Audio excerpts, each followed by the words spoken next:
Allez-y. Bonjour Harvey, tu as pris l'initiative de remettre en place une marche qui part de Vénissieux aujourd'hui en direction de Paris. Dans quel but?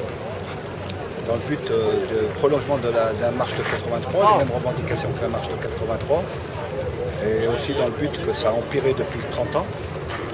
Rien n'a changé pour toi depuis 1983? Rien n'a changé. Pas d'évolution? Non. Sur les quartiers, il y a un racisme, ça existe? C'est la réalité? Ils nous ont guillotisés, ils nous ont parqués, il y a une xénophobie ambiante, il y a une précarité horrible, un racisme quand ils sortent des quartiers, c'est un racisme quotidien, une discrimination à l'emploi, une discrimination dans tous les domaines quotidiens. D'accord. Comment tu compares un jeune de 83, les difficultés d'un jeune de 1983 et un jeune de maintenant? Est-ce que c'est vraiment la même chose ou il y avait un contexte différent à l'époque Je veux dire qu'à l'époque, c'est vrai qu'il y avait quand même un contexte différent. C'est vrai qu'il y avait une impunité policière, une impunité de racistes quand à l'époque en 83 par rapport au meurtre racisme.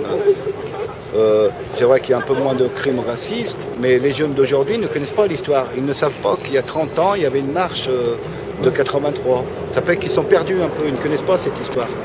Et ils sont dans les quartiers, une précarité ambiante, et ces jeunes-là, ils sont vraiment laissés un peu à l'abandon dans les quartiers.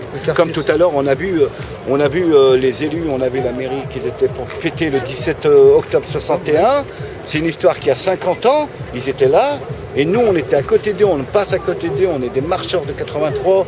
Et pour les quartiers populaires, pour que ça change, les citoyens aujourd'hui, personne n'est venu à notre rencontre. C'est quoi? C'est du mépris? On ne veut pas savoir ce que vous faites?